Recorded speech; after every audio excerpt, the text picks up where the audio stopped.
제 이야기가 항상 죽음에 관한 이야기이기 때문에 가볍지는 않은데요. 오늘은 조금은 어려운 얘기를 좀 하려고 합니다. 법의학자는 굉장히 많은 다양한 종류의 사망을 보게 되는데요. 그 중에 이제 상당수 있습니다. 저도 지난 20년이 넘게 돌아가신 분들을 많이 만나게 됐고, 또 그분들의 사연을 간접적이나마 많이 듣고, 또 그분들이 남긴 유서 등을 읽고 참으로 많은 생각을 한 적이 있었습니다.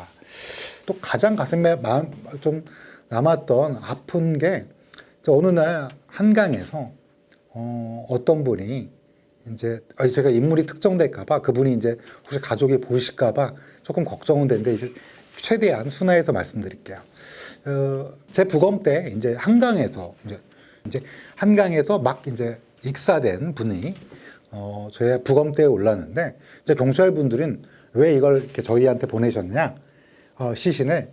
이게 딸이 아파트에 어머니를 태우고 나가는 장면이 이제 조사 중에 나와서, 그래서 이거를 수사를 좀, 근데 어머니가 이제 노인분이시니까 돌아가셨으니까 이게 또 혹시 또 딸이 그런 거 아닐까 하고 이제 영장을 청구해서 검사님한테 영장을 청구해서 검사님이 그래서 이제 영장 발부받아서 온 거예요. 제가 이제 부검하기 직전에 이제 경찰분이 CCTV를 찾았대요. 처음에 못 찾았다가 한강변에서. 그러니까 이제 이 여성분이 오랫동안 암으로 고생하시다가 이제 더 이상 약이 듣지 않고 통증이 지속되니까 또 돈도 좀 부담도 되고 여러모로 그러다 보니까 이제 딸한테 부탁해서 한강에 가신 거고, CCTV에 이제 딸이 엄청 울고 있고 노인분이 이제 스스로 이렇게 그런 장면이, 그러니까 이렇게 막 들어가는 건 안 나왔지만 서서히 그런 장면이 이렇게 들어가는, 이렇게 움직이는 장면이 있어서, 그래서 너무나 마음이 아픈 거예요. 왜냐하면 저도 이제 비슷한 가족의 그런 비슷한 일들을 누구나 겪을 수 있는 거잖아요. 그러니까 이제 그렇다 보니까 굉장히 마음 한구석이 무너지는. 근데 이제 영장은 나왔으니까 이분이 진짜로 익사인지 밝히고 신체 내부에 어떤 게 있었는지를 이제 아주 숙연한 마음으로 이제 했던 기억이 납니다. 제가 논문을 하나 쓴 적이 있는데, 그때 이제 제가 유서에 대해서 한번 좀 정리를 해봤었는데, 그때 당시에 개인적인 문제로 우울증이 더 심해지는 것 같기도 하고 더 이상 약 먹기 싫다, 이런 유서도 있었고요. 너무 아프고 이제는 어쩔 수가 없어, 짐이 될 수는 없잖아, 이런 개인적인 문제를 얘기하시는 분도 계셨고요.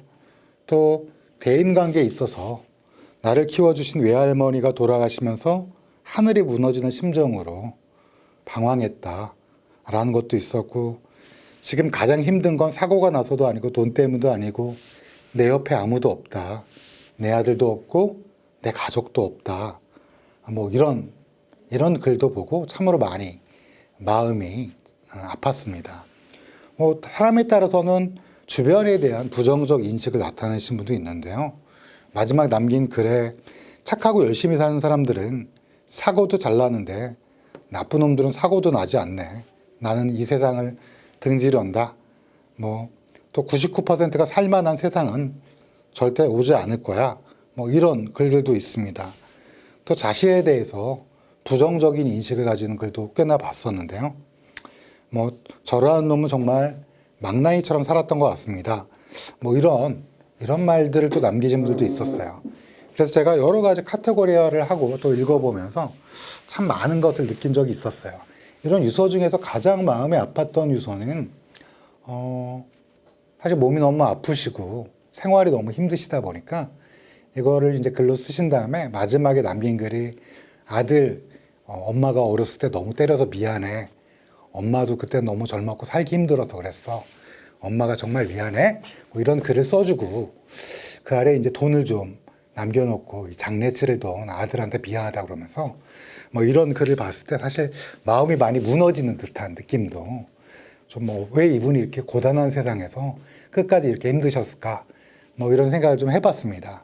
우리가 물론 이런 이제 안타까운 사연들 또 남겨진 글들로 그들의 아픔, 그들의 생활의 어려움, 그들의 인생의 신선함 등을 우리가 이제 가슴속으로 공감하는 것도 참 중요하겠지만 그러면 이게 도대체 왜 일어나는 건가? 우리 대한민국 사회에서 또 얼마나 또 많은 것들이 있는가?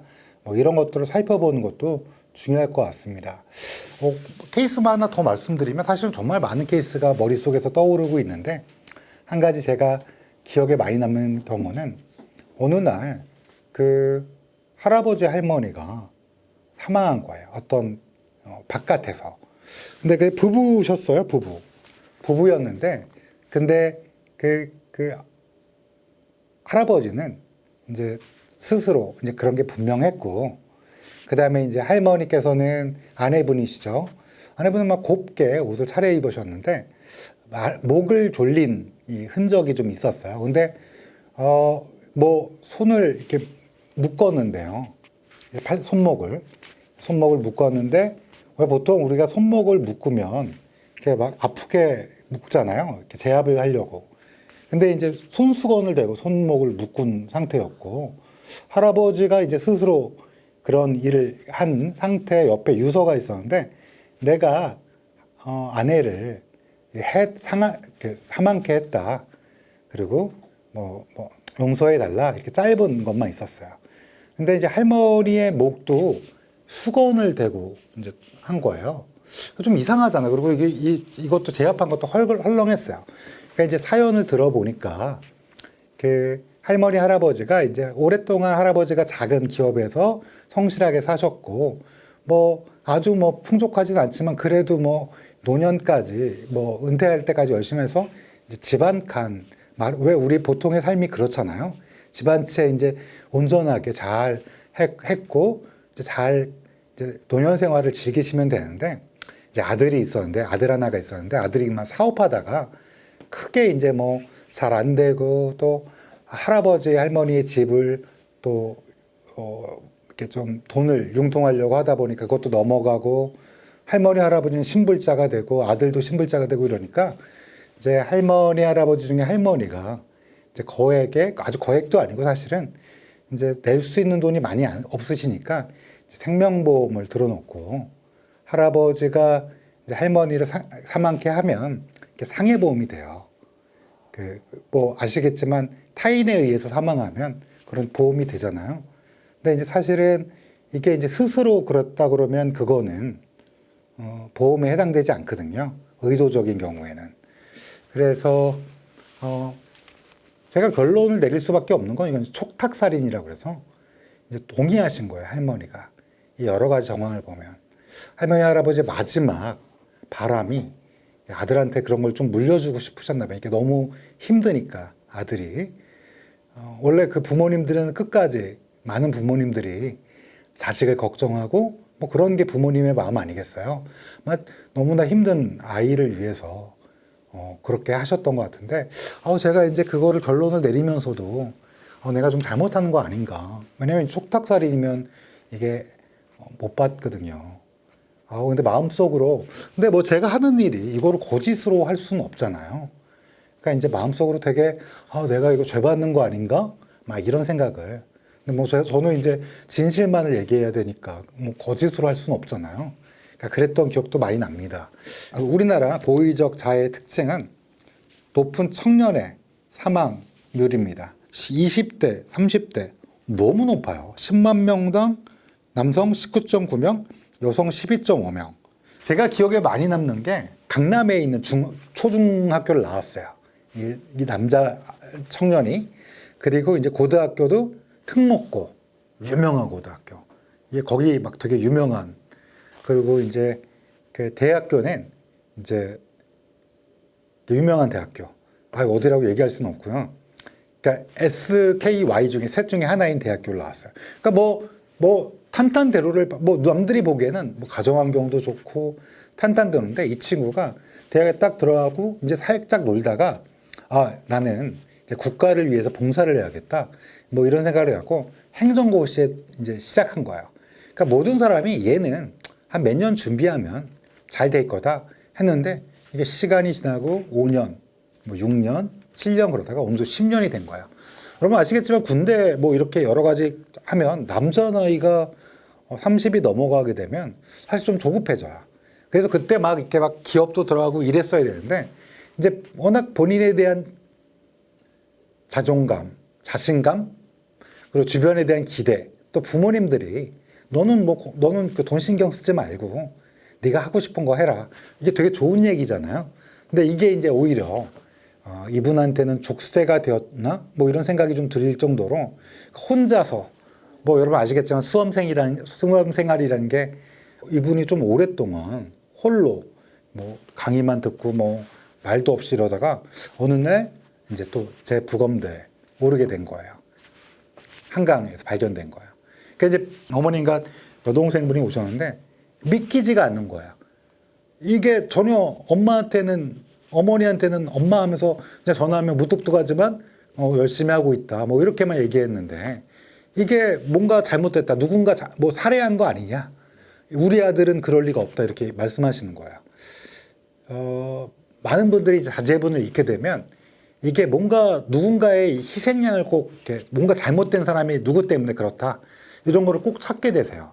제가 오랜 경험상 보면 부모님들은 100이면 100 다 그런 거의 우리 아들은 그럴 리가 없다. 우리 딸은 그럴 리가 없다.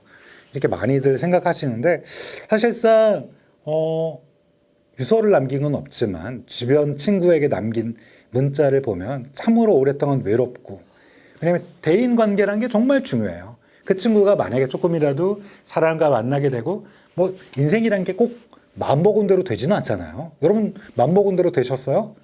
그런 분이 어디 있어요. 그러니까 실패가 있고 우리 인생에선 또 주변 사람들과 그거를 뭐 나누기도 하고 또 뭐 좀 속상하기도 하고 이러면서 사는 게 인생인데 이게 아마 주변과의 이런 게 없고 또 가족과도 어때요? 잘 대해주신 부모님이었지만 좋은 부모님이죠. 그렇지만 진짜로 원했던 거, 아이가 원했던 거는 그만해도 된다는 용기. 너가 원하면 그만둬라. 그리고 적극적으로 얼마나 힘든지를 조금 더 커도 아이잖아요. 그러니까 이런 것들을 했었으면 어땠을까. 물론 이제 지나간 얘기지만 제가 정말 많은 케이스가 있어서 생각이 나면 말씀을 드리는 건데요. 제가 했던 케이스 중에서 어떤 분이 남자친구한테 이제 고민을 털어놨나 봐요. 막 정말로 가족과의 관계, 그 다음에 이제 본인의 지금 처지, 그러니까 믿고 이렇게 했던 건데 술을 먹은 거예요, 그냥 남자가. 오늘 잊자. 내일 생각하고 우리 오늘 좀 마시고 그리고 이제 같이 이제 잠을 자러 들어갔는데 문제 이제 남자가 깨보니까 그 여자분이 투신을 하려고 매달려 있는 거야. 그러니까 이제 남자분이 이제 당연히 막 필사적으로. 근데 우리 영화처럼 막 이렇게 다 막 이게 드웨인 존슨이 아니잖아, 우린 다. 그러니까 여성분이 살려달라고 한 거야. 그러니까 이제 울컥하고 실제로 그랬지만 막상 이게 닥치게 되면 다 후회함. 98%가 후회야, 논문에 의하면. 내가 잘못 생각했구나. 그래서 그때 이제 술을 드시지 말고 차라리 뭐 이제 조금 더 전문가, 왜냐면 구체적인 얘기를 했대요. 뭐 무서운 얘기를 하니까 남자도 사랑하는 마음에 무서웠겠죠. 그러니까 이제 어떻게 술 먹고 좀만 힘을 내, 뭐 즐겁게 우리가 얘기하자, 뭐 이랬는데 이거 오히려 조금 더 그래서 결국은 여성분이 돌아가시고 남자분은 애꿎게 혹시나 남자가 나쁜 짓 한 거 아니냐, 그래서 막 조사받고 막 또 가뜩이나 사랑하던 사람이 사망했는데 굉장히 마음이 힘들었던 그런 케이스가 기억이 나서 술 먹지 말고 절대로 이걸 좀 해줬으면 좋겠다라는 걸 얘기하고 싶어요. 실질적으로 샌프란시스코의 금문교, 이게 아마 공개된 유튜브에도 공개된 영상인데 이제 금문교입니다. 금문교는 높이가 거의 한 100m 가까이 된다고 해요. 여기서 뛰어내리면 살기가 좀 어렵죠. 근데 거기 이제 동영상을 보시면 그 밑에 항상 대기하고 있습니다. 누가? 경찰들이. 실제로 이렇게 해갖고 살아난 분들을 인터뷰를 한 기사가 있습니다. 여러 편의 기사가 있는데 인터뷰를 좀 읽어보면 뛰어내린 다음에 이제 기적적으로 경찰관 분들이 다 사는 게 아니에요. 한강에서 뛰어내려도 다 살 것 같은데 많이들 돌아가세요. 경찰이 바로 출동합니다. 막 이렇게 인지하고 있다가 어디서 뭐 CCTV도 보고, 근데 이제 그때 그분들을 인터뷰한 살아남은 분들을 인터뷰했을 때 뭐라고 하셨냐? 뛰어내리는 순간 나는 인생에서 해결할 수 없는 일은 하나도 없다는 사실을 깨달았습니다. 방금 다리에서 뛰어내렸다는 사실은 빼고요. 그러니까 우리가 생각하기엔 어때요? 이 사람 죽으려고 뛰어내렸으니까 그냥 굳건한 마음이 있을 것 같은데 실제로는 거의 대부분이 후회합니다. 이 말은 즉슨 뭐예요? 또 어떤 분은 뭐라고 하셨냐? 뛰어내리고서 처음 떠오른 생각은 방금 무슨 짓을 한 거지? 이었습니다. 나는 죽고 싶지 않았습니다. 대부분의 이 인터뷰가 살아남은 분들도 별로 안 계시지만 대부분의 분들이 굉장히 후회한다. 빅터 프랭클의 죽음의 수용소라는 책이 있습니다. 빅터 프랭클이라는 분은 유대인이신데요. 원래 이분이 이제 독일에서 미국으로 이제 나치를 피해서 가려고 하시다가 시기를 놓치는 바람에 독일의 수용소에 끌려가게 된 거예요. 전 가족이. 이분만 살아남았어요. 이분만 살아남았는데 이분이 한 말씀이 가장 기억에 남습니다. 어떤 말씀이냐면 인생을 두 번째로 살고 있는 것처럼 살아라. 지금 당신이 막 하려고 하는 행동이 첫 번째 인생에서 이미 그릇되게 했던 바로 그 행동이라고 생각하라. 저는 어떤 충동적이고 맹목적인 상황에 놓일 때 한 번만 더 생각하시고 응급실로 또 다른 사람의 중재를 받을 수 있는 도움을 받을 수 있는 것으로 할 수 있도록 그 본인한테도 꼭 말씀드리고 싶고요. 우리 모두도 다른 사람을 도울 수 있는 마음을 꼭 가졌으면 좋겠다는 말씀을 끝으로 오늘 동영상을 끝내도록 하겠습니다. 감사합니다.